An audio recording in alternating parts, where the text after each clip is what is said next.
ಇವತ್ತು ಕೇಂದ್ರ ಸರ್ಕಾರದ ಬೆಲೆ ಏರಿಕೆ ವಿರುದ್ಧ ನಮ್ಮ ಪಕ್ಷ ಸಿದ್ದರಾಮಯ್ಯನವರ ನೇತೃತ್ವದಲ್ಲಿ ಮತ್ತು ಶಿವಕುಮಾರ್ ಅವರ ನೇತೃತ್ವದಲ್ಲಿ ಇವತ್ತು ಹೋರಾಟ ಮಾಡ್ತಾ ಇದೆ. ಬಿಜೆಪಿ ಪಕ್ಷ ಅವರು ಕೂಡ ಜನಾಕ್ರೋಶ ಕಾರ್ಯಕ್ರಮವನ್ನು ಮಾಡ್ತಾ ಇದ್ದಾರೆ.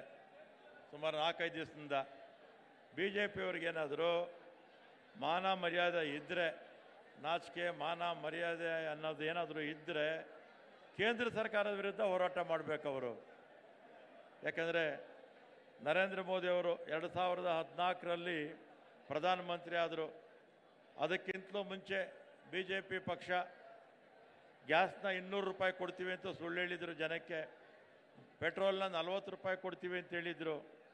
ಡೀಸೆಲ್ನ 30 ರೂಪಾಯಿ ಕೊಡ್ತೀವಿ ಅಂತ ಹೇಳಿದರು. ಇವತ್ತು ಗ್ಯಾಸ್ ಬೆಲೆ 900ಕ್ಕಿಂತಲೂ ಜಾಸ್ತಿ ಆಗಿದೆ. ಮೊನ್ನೆ ತಾನೇ 50 ರೂಪಾಯಿ ಜಾಸ್ತಿ ಮಾಡಿದ್ದಾರೆ. ಪೆಟ್ರೋಲ್ ಬೆಲೆ 102 ಇದೆ. ಡೀಸೆಲ್ ಬೆಲೆ 92 ರೂಪಾಯಿ ಇದೆ. ಮತ್ತು ಪ್ರಧಾನಮಂತ್ರಿಗಳು 2014ರಲ್ಲಿ ನಿಮಗೆಲ್ಲ ಜ್ಞಾಪಕ ಇರಬೇಕು, ಚುನಾವಣೆ ಪ್ರಚಾರದಲ್ಲಿ ನಾಳೆ ನೀವು ಓಟ್ ಹಾಕೋಕ್ಕೆ ಹೋಗ್ತಾ ಇದ್ದೀರಾ, ಗ್ಯಾಸ್ಗೆ ನಮಸ್ಕಾರ ಹಾಕ್ಬಿಟ್ಟು, ಗ್ಯಾಸ್ ಅವಾಗ ಬೆಲೆ 400 ರೂಪಾಯಿ 10 ರೂಪಾಯಿ ಇತ್ತು ಅಂತೇಳಿ ಗ್ಯಾಸ್ಗೆ ನಮಸ್ಕಾರ ಹಾಕ್ಬಿಟ್ಟು ಹೋಗಿ ಬಿ ಜೆ ಪಿಗೆ ಓಟ್ ಹಾಕಿ ಅಂತ ಹೇಳಿದ್ರು. ನರೇಂದ್ರ ಮೋದಿಯವರು ಇದನ್ನೆಲ್ಲ ಕೂಡ ಮರ್ತು ಬಿಟ್ಟಿದ್ದಾರೆ. ಇವತ್ತು 900ಕ್ಕಿಂತಲೂ ಹೆಚ್ಚು ಗ್ಯಾಸ್ ಬೆಲೆ ಆಗಿದೆ. ಯಾರಿಗೆ ನಮಸ್ಕಾರ ಹಾಕಬೇಕು ಅಂತ ನರೇಂದ್ರ ಮೋದಿಯವರೇ ಇವತ್ತು ಹೇಳಬೇಕಾಗಿತ್ತೆ. ನರೇಂದ್ರ ಮೋದಿಯವರು ಬರೀ ಗ್ಯಾಸು, ಡೀಸೆಲ್ಲು, ಪೆಟ್ರೋಲಿ ಅಲ್ಲ, ದಿನನಿತ್ಯದ ಎಲ್ಲ ಅಗತ್ಯ ವಸ್ತುಗಳು ನಾವು ಯಾವ್ಯಾವುದು ಉಪಯೋಗಿಸ್ತೀವೋ ಎಲ್ಲ ಅಗತ್ಯ ವಸ್ತುಗಳಿಗೆ GST ಹಾಕಿದ್ದಾರೆ. GST ಹಾಕಿ ಗಾಳಿ ಬೆಳಕು ಎರಡಕ್ಕೆ ಬಿಟ್ಟರೆ ಉಳಿದಿರ್ತಕ್ಕಂಥ ನಮ್ಮ ದೇಶದಲ್ಲಿರ್ತಕ್ಕಂಥ ಎಲ್ಲ ವಸ್ತುಗಳ ಮೇಲೆ ಇವತ್ತು GST ಹಾಕಿದ್ದಾರೆ. ಅದರಿಂದ ಪೆಟ್ರೋಲು ಮತ್ತು ಡೀಸೆಲ್ ಮೇಲೆ 36 ಲಕ್ಷ ಕೋಟಿ ಸೆಸ್ ಹಾಕಿದ್ದಾರೆ ಇದುವರೆಗೂ ಕೂಡ. ಅದರಿಂದ ಬೆಲೆ ಏರಿಕೆ ಮಾಡಿರೋದು ನಾವಲ್ಲ, ನಮ್ಮ ಪಕ್ಷ ಅಲ್ಲ, ನಮ್ಮ ಸರ್ಕಾರ ಅಲ್ಲ. ಇವತ್ತು ದೇಶದಲ್ಲಿ ಬೆಲೆ ಏರಿಕೆ ಮಾಡಿರ್ತಕ್ಕಂಥದ್ದು BJP ಸರ್ಕಾರ, ಮೋದಿಯವರ ಸರ್ಕಾರ.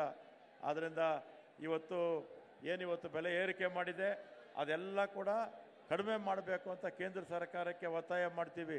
ಇವತ್ತು ನಮ್ಮ ದೇಶದಲ್ಲಿ 100 ಕೋಟಿಗಿಂತಲೂ ಹೆಚ್ಚು ಜನ ಕೊಂಡುಕೊಳ್ಳುವಂಥ ಶಕ್ತಿಯನ್ನು ಇವತ್ತು ಕಳ್ಕೊಂಡಿದ್ದಾರೆ. ಅಂದರೆ ಜನರ ಹತ್ರ ದುಡ್ಡಿಲ್ಲ, ಅದರಿಂದ ಕೊಂಡ್ಕೊಳ್ಳೋಕ್ಕಾಗ್ತಿಲ್ಲ. ಅದರಿಂದ ಇಂಥ ನಾಚಿಕೆಗೆಟ್ಟ ಒಂದು ಕೇಂದ್ರ ಸರ್ಕಾರ, ನಾಚಿಕೆಗೆಟ್ಟ BJP ಪಕ್ಷ ಇವತ್ತು ಜನರ ವಿರೋಧಿ ಕೆಲಸಗಳನ್ನು ಮಾಡ್ತಾ ಇದೆ. ಇವತ್ತು ನಮ್ಮ ಪಕ್ಷ ಈಗಾಗಲೇ ಎಲ್ಲರೂ ಹೇಳಿದ್ದಾರೆ, ನಾವು ಸಾರ್ವಜನಿಕವಾಗಿ ನಮ್ಮ ಚುನಾವಣೆ ಸಂದರ್ಭದಲ್ಲಿ ಏನು ನಾವು ಘೋಷಣೆ ಮಾಡಿದ್ವೋ ಆ ಎಲ್ಲ ಘೋಷಣೆಗಳನ್ನು 13ರಿಂದ 18ರವರೆಗೂ ಮಾಡಿದ್ವಿ. ಮೊನ್ನೆ ನಡೆದಂಥ ಚುನಾವಣೆಯಲ್ಲೂ ಕೂಡ ಪಂಚ ಗ್ಯಾರಂಟಿಗಳನ್ನು ಅತ್ಯಂತ ಯಶಸ್ವಿಯಾಗಿ ನಮ್ಮ ಸರ್ಕಾರ ನಡ್ಕೊಂಡು ಹೋಗ್ತಾ ಇದೆ. ಕೇಂದ್ರ ಸರ್ಕಾರ ಈಗಲಾದರೂ ಕೂಡ ಏನು 100 ಕೋಟಿ ಜನ, 140 ಕೋಟಿ ಜನ ಇದ್ದಾರೆ, ಅದರ 100 ಕೋಟಿ ಜನ ಯಾರು ಅಶಕ್ತರಿದ್ದಾರೆ, ಯಾರಿವತ್ತು ಕೊಂಡ್ಕೊಳ್ಳೋ ಶಕ್ತಿಯನ್ನು ಕಳ್ಕೊಂಡಿದ್ದಾರೆ, ಅಂಥವ್ರ ದೃಷ್ಟಿಯಿಂದ ಎಲ್ಲ ಬೆಲೆಗಳನ್ನು ಇಳಿಸಬೇಕು ಅಂತ ನಾನು ಈ ಸಂದರ್ಭದಲ್ಲಿ ಹೇಳ್ತೇನೆ. ಎಲ್ಲರಿಗೂ ಧನ್ಯವಾದ. ನ್ಯೂಸ್ ಫಸ್ಟ್, ನಿರ್ಭೀತಿಯಿಂದ ನಿಮ್ಮ ಪರವಾಗಿ.